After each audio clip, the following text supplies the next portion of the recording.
ഉംറ വിസയിൽ ചെറിയ അപ്ഡേഷൻസ് വന്നിട്ടുണ്ട്.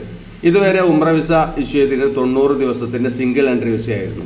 അതായത് ഒരാൾ സൗദി അറേബ്യയിൽ പോവുകയാണെന്നുണ്ടെങ്കിൽ 90 ദിവസം തുടർച്ചയായിട്ട് അയാൾക്ക് അവിടെ നിൽക്കാം, അതിൽ കൂടുതൽ നിൽക്കാൻ പറ്റില്ല.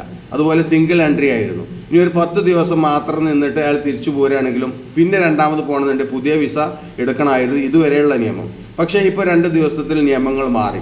ഇനി സൗദി അറേബ്യ പ്രൊവൈഡ് ചെയ്യുന്നത് 1 വർഷത്തെ മൾട്ടിപ്പിൾ വിസയാണ്, 365 ദിവസത്തെ മൾട്ടിപ്പിൾ വിസ. പക്ഷേ പ്രത്യേകത ഉണ്ട്, 365 ദിവസം അവിടെ നിൽക്കാൻ പറ്റില്ല, മാക്സിമം 90 ദിവസം നിൽക്കാൻ പറ്റുള്ളൂ.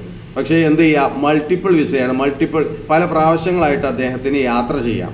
ഉദാഹരണത്തിന് ഒരാൾ ഒരു 15 ദിവസത്തെ ഉംറക്ക് പോയി തിരിച്ചു വന്നതിന് ശേഷം 2 മാസം കഴിഞ്ഞിട്ട് അയാൾക്ക് അല്ലെങ്കിൽ 3 മാസം കഴിഞ്ഞിട്ടോ അയാൾക്ക് വീണ്ടും പോകണം തോന്നുകയെന്നുണ്ടെങ്കിൽ എന്ത് ചെയ്യുക, അയാൾക്ക് ആ വിസ മാത്രം ഉപയോഗിച്ചിട്ട് വീണ്ടും പോകാവുന്നതാണ്, അതിന് പ്രശ്നമില്ല.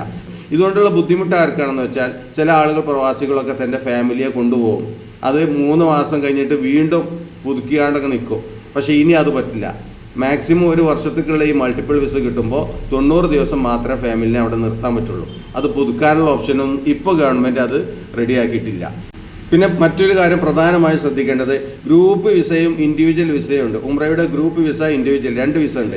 അതിൽ ഗ്രൂപ്പിൽ പോകുന്ന ആളുകളാണെന്നുണ്ടെങ്കിൽ രണ്ടാമത് വീണ്ടും അവർ 15 ദിവസം ഉംറക്ക് പോയതിന് ശേഷം രണ്ടാമതൊരു ഒരു ഉംറക്ക് പോവുകയാണെന്നുണ്ടെങ്കിൽ നമ്മൾ ആദ്യം ഇഷ്യൂ ചെയ്ത വിസയുടെ കമ്പനിയെ നമ്മൾ രണ്ടാമത് പോകുന്ന സമയത്ത് ഏത് ഹോട്ടലിലാണ് നിൽക്കുന്നത്, ടിക്കറ്റിൻ്റെ ഡീറ്റെയിൽസ് എല്ലാം അവർ അറിയിക്കൽ മസ്റ്റാണ്. അല്ലാന്നുണ്ടെങ്കിൽ അവരവിടെ യാത്ര ചെയ്യുന്ന സമയത്ത് ചില ബുദ്ധിമുട്ടുകൾ അനുഭവപ്പെടാൻ സാധ്യത ഉണ്ട്. ഉംറ വിസ ഇങ്ങനെ മൾട്ടിപ്പിൾ 1 ഇയർ വാലിഡിറ്റി ഉള്ള വിസ ആയതുകൊണ്ട് ഉപകാരമുള്ളത് ആർക്കെന്ന് വെച്ചാൽ അവിടെ ബിസിനസ് ചെയ്യുന്ന ആളുകൾക്ക് അവർ ഇൻഡിവിജ്വൽ വിസ എടുത്തിട്ട് പോവുകയാണെന്നുണ്ടെങ്കിൽ അവർക്ക് ഒരു 10 ദിവസമോ 20 ദിവസമോ നിന്നിട്ട് നാട്ടിലേക്ക് തന്നെ തിരിച്ചു വന്ന് പിന്നെ 2-3-4 മാസം കഴിഞ്ഞിട്ട് വീണ്ടും പോകണമെന്നുണ്ടെങ്കിൽ അവിടെ ആ വിസ ഉപയോഗിച്ചിട്ട് വീണ്ടും പോകാം. ആദ്യം ഉണ്ടായിരുന്ന സിസ്റ്റം ഒരു വിസക്ക് 1 പ്രാവശ്യം മാത്രമേ യൂസ് ചെയ്യാൻ പാടുള്ളായിരുന്നു. പക്ഷേ ഇതിപ്പോൾ അതല്ല, 1 വർഷത്തിൽ മൾട്ടിപ്പിൾ ആയിട്ട് എൻ്റർ ചെയ്യുക. പക്ഷേ മാക്സിമം 90 ദിവസം മാത്രമേ അവിടെ നിൽക്കാൻ പറ്റുള്ളൂ എന്നതാണ് പ്രത്യേകത.